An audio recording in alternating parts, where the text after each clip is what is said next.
Well, the thing we're reviewing is a kid show. Some of Jess's commentary is not kid friendly. Viewer discretion is advised. And if you want to see an uncut version of this video, join our Patreon at patreon.com/ParodiErrorFilms today. Hey, I'm Jess Willie. I'm a TV and media critic who occasionally branches out to other stuff. I've got some pretty cool friends. A little strange, maybe, but cool. There's Nick, an AI copy of a buddy of mine from college that I installed on my smart TV. He's supposed to keep the show on track, but he spends more time watching Brazilian cooking shows. There's King Ralph Detritus, an old toy from my childhood who is somehow alive. And he rules a massive underground kingdom from a stronghold in my basement. There's Zylogaphia P. Robinson. She's a magical winter elf who started out as an observer from the International Internet Reviewers Guild, but she sorta went native. I've got occasional guests too, like Gizmo. He's a dog. He doesn't show up much, but when he does, he has lots to say. So if you want to know the story, go and watch the back catalog. If you're just interested in a review of the thing you clicked on, sit back, relax, and don't ask questions. Or if you have questions, leave them in the comments. Maybe I'll answer. The only question you can be sure I'm gonna answer is, did I get what I paid for? We've got one more holiday episode, New Year's Day. You found a New Year's thing that meets our requirements? No, but New Year's is a time for self-reflection. So the show should reflect on itself. That's right, our third callback episode. Which episode are we doing a follow-up to? We're up to season 2, so I'm hoping for Flash Gordon. Ugh. No, even a dumb hockey movie would be better. There was no sequel to Mystery Alaska. But Jess likes the hockey movie and loves movies about monkeys. No, I don't. So I was thinking he could watch MVP, Most Valuable Primate. I don't like sports movies, and after The Ape Man, I am sick of goddamn monkeys. Then shut it and tell us what we're doing. I was kind of bummed that we did another Flintstones episode for Christmas. Especially when one of my Scooby-Doo collections has all but one of Mystery Inc.'s Christmas adventures. So, tie your ascots in a sailor's knot, because it looks like we have a mystery on our hands. A mystery called A Tiki Scare is No Fair.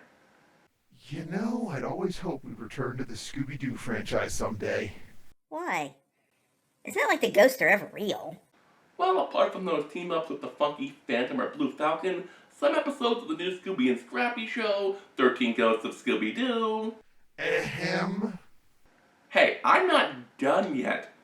Those wannabe hip and edgy TV movies from the 80s and 90s, parts of the first 2 live-action films, and most of the creatures they encountered when they teamed up with Wonder Woman. Now you're just making this shit up. Nope, those are all real, as is the comic book Scooby-Doo Apocalypse. Anyway, what I was trying to say before, before I was so rudely interrupted by me, is that I prepared some Scooby-Doo trope bingo cards for the occasion. Does everyone have theirs? Yep. Okay, cool. Let's get started. Our story begins with Shaggy and Scooby sitting by the beach having a luau. The reporter who sponsored their trip takes their picture. He asks Shaggy what he thinks of Hawaii so far. Shaggy says, "It's great. This is our 3rd luau today." Scooby says, "Well, Word Ruow. Shaggy says it's tomorrow that we're dreading. The gang is dragging us out to the abandoned village. The reporter says, "Oh, are you scared because the town is haunted?" Shaggy says, "Zoinks! No, it was because there's no luau's. Did you say, haunted?" The word zoinks gives me a square on the board. Shaggy freaking out over the words haunted or ghost is on mine. Then the village elder from Bela Lugosi meets a Brooklyn gorilla shows up. Drums start playing on their own. The reporter, the villagers, and Scooby disappear. This freaks Shaggy out and he rockets out of there. Meanwhile, Fred and Daphne have come all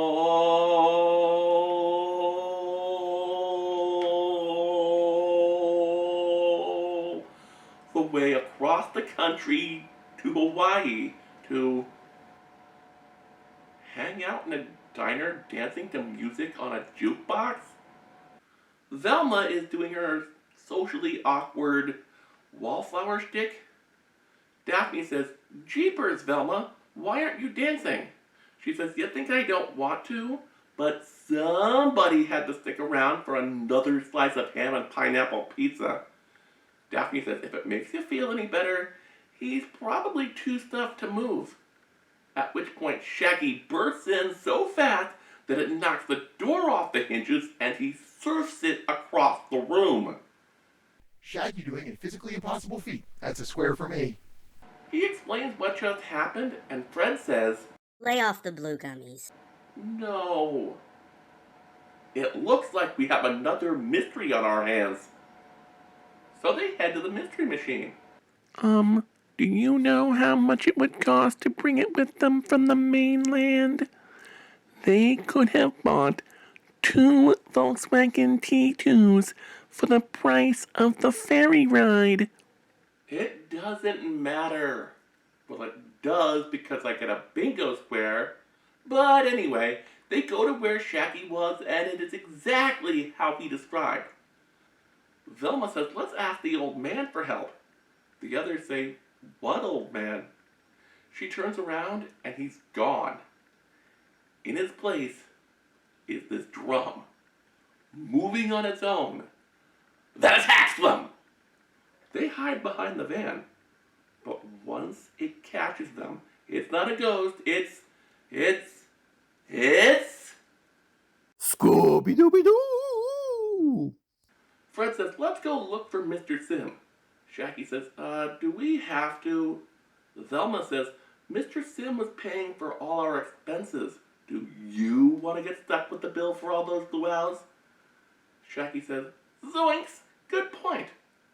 They find footprints and signs of a struggle. Fred assumes the person being dragged off is Mr. Sim. Once she finds a news article about Mono Tikitia, a local cryptid that Sim wrote for the Weekly World News lying on the ground, Velma's not so sure. She says it's off to the haunted jungle. Shaggy says, "No way! I just remembered. Those restaurants were all you could eat as long as you didn't leave. But like I was there for 6 hours. I only owe $14.95. Daphne says, "Sorry, we need Scooby's nose. But I'll tell you what, if you come with us, I promise we'll take you back to the buffet, and I'm buying." Scooby says, Ruby Rocks Row. Daphne says, "Fine." But in a weird change of pace, Shaggy steals Scooby's food. Which means, woohoo! Square for me! They make it about, 5 feet into the jungle before they get chased by the old man. Somehow, Velma winds up carrying the entire gang. Amazing. I know, the combined weight of Shaggy, Scooby, Daphne, Fred, it's a minimum of 550 pounds. That's not what I'm talking about. Is it Shaggy and Scooby ending up in a tree? No, I got another square. Anyway, they see some bats, become terrified, and keep on running.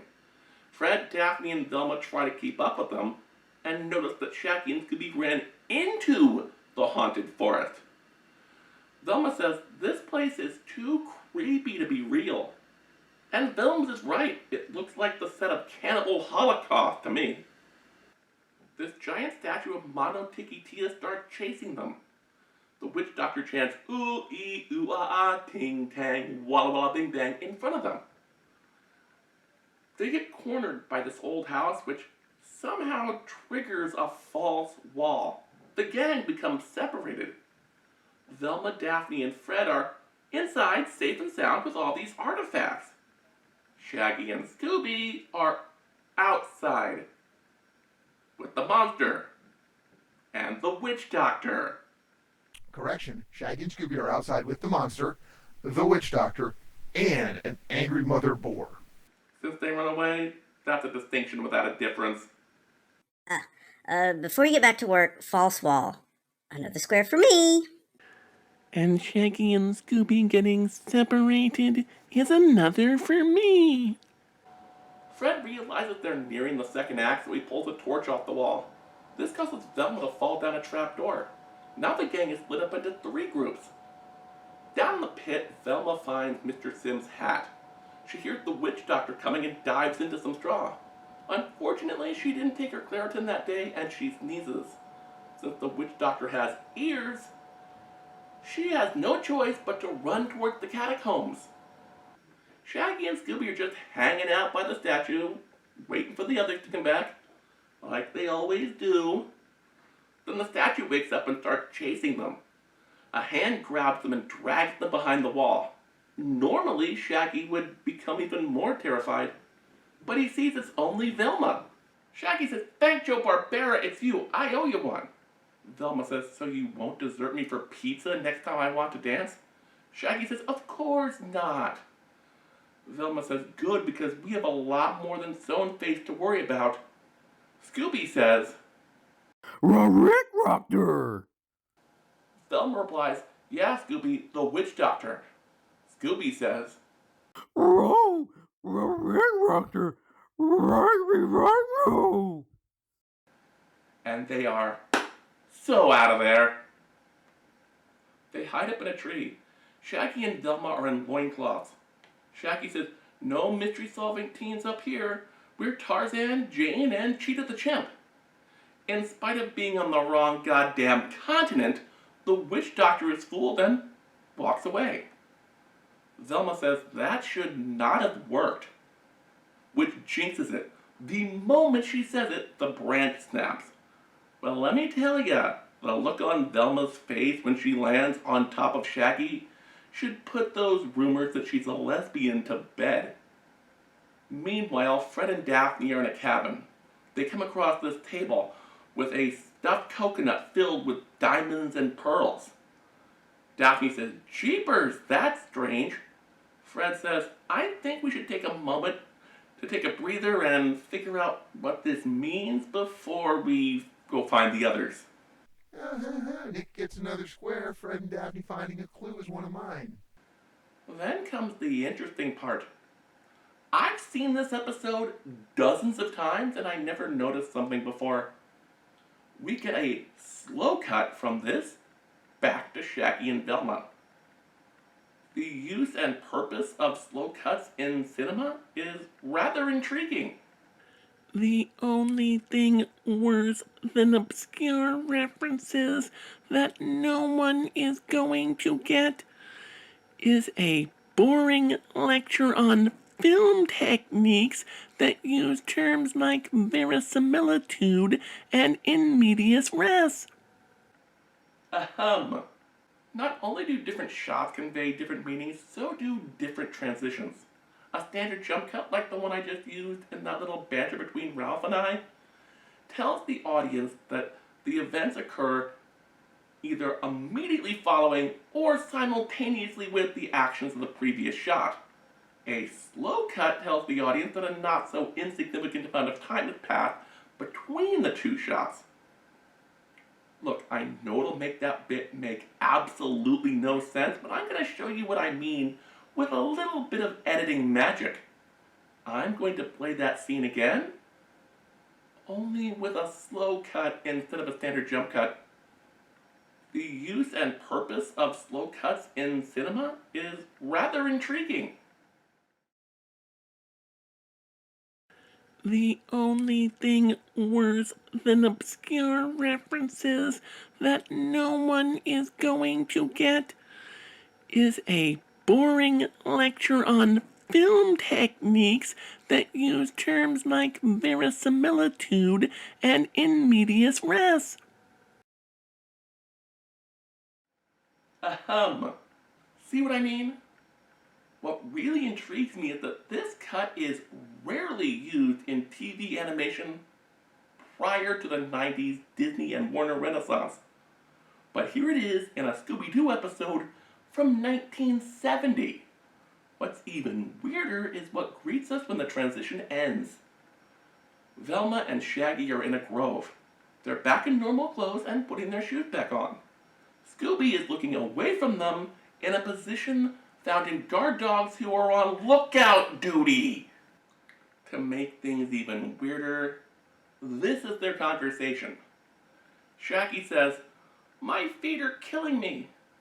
Velma replies, "You should have said something before. I could have done something. It's a good thing we ditched the witch doctor, or they wouldn't be the only thing getting killed." Shaggy says, "Zoinks, I'm too whacked to move." That dialogue is, well, it's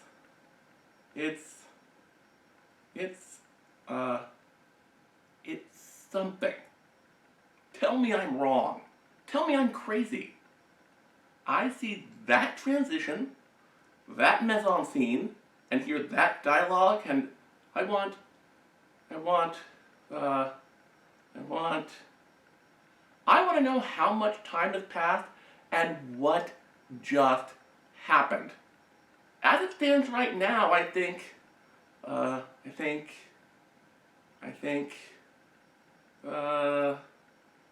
let's just say William Hanna and Joe Barbera probably had their answer to those questions. I have mine.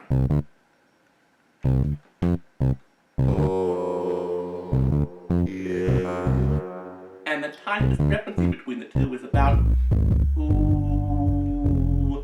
25 minutes. Don't say it's because I watched this on DVD and I wouldn't get this effect if I watched the TV version. In television, the cinematic language is a tad different. Coming back from a commercial on a slow cut tends to indicate at least an hour has passed. That would make what I'm thinking even more blatant and mean they both rolled 2 or 3 nat 20s on an endurance check.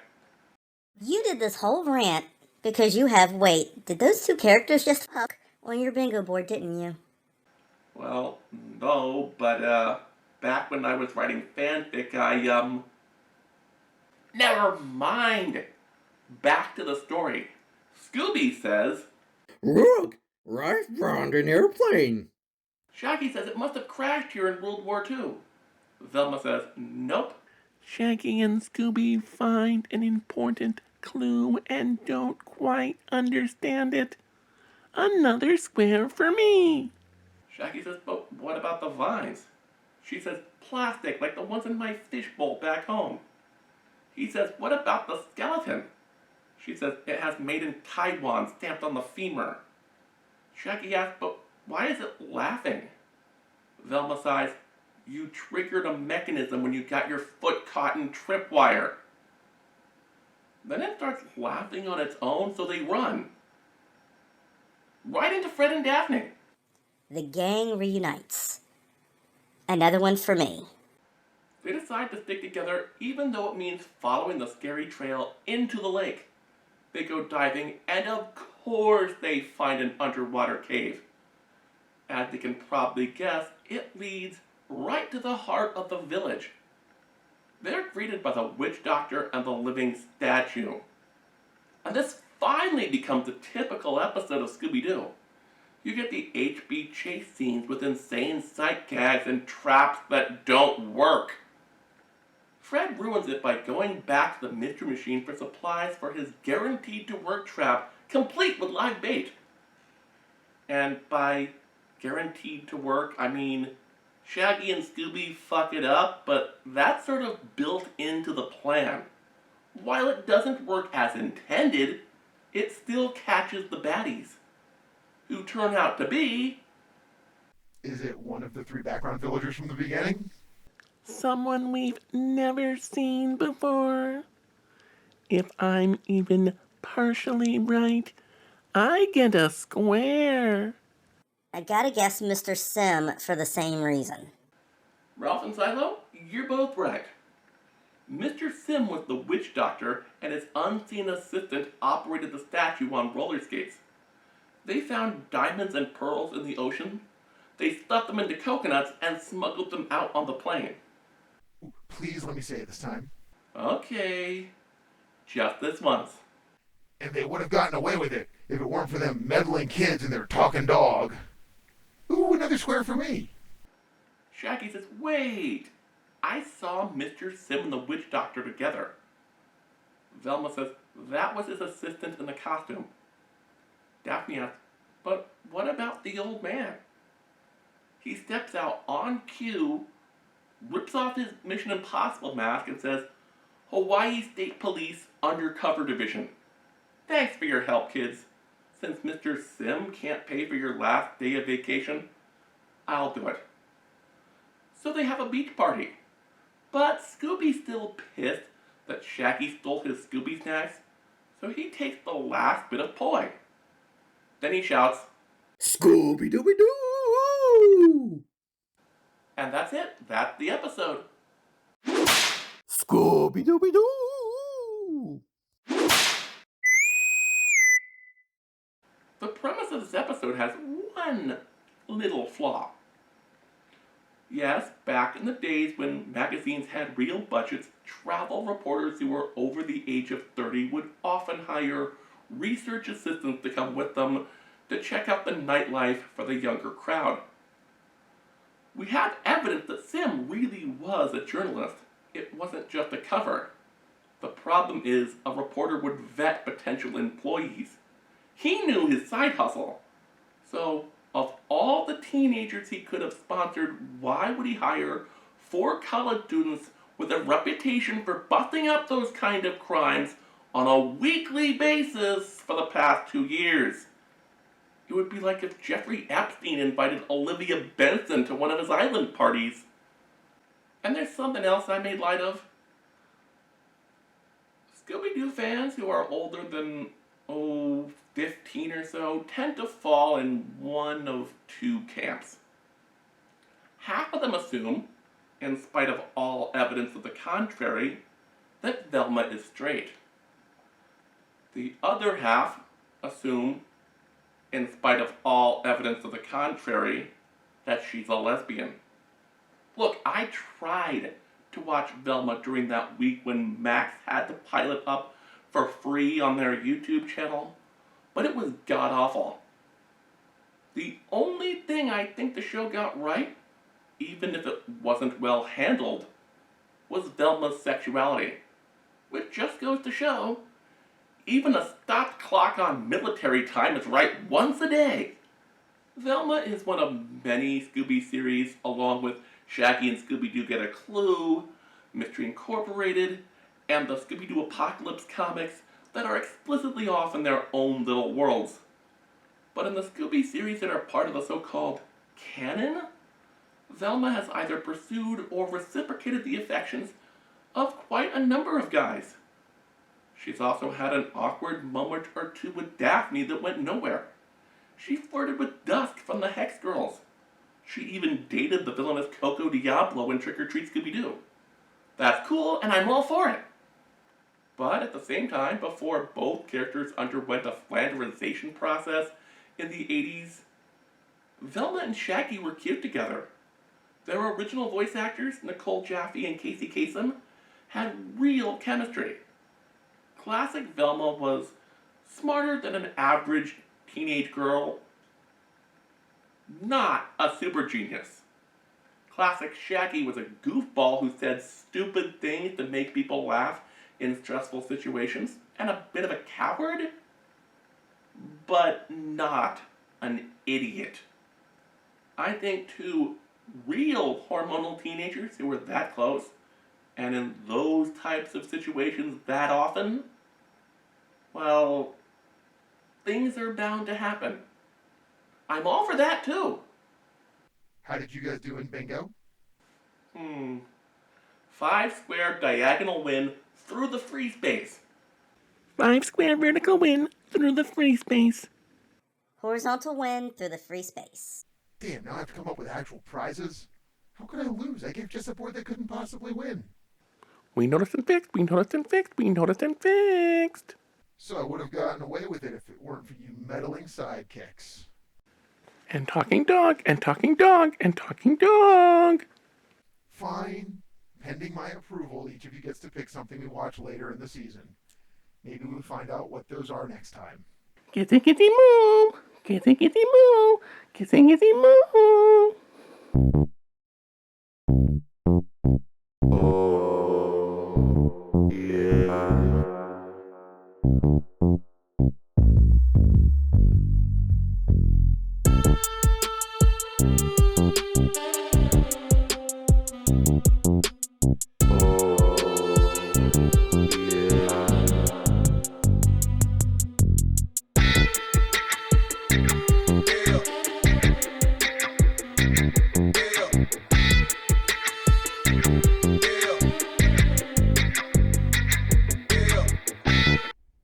What did Mr. Hedgehog do to deserve that?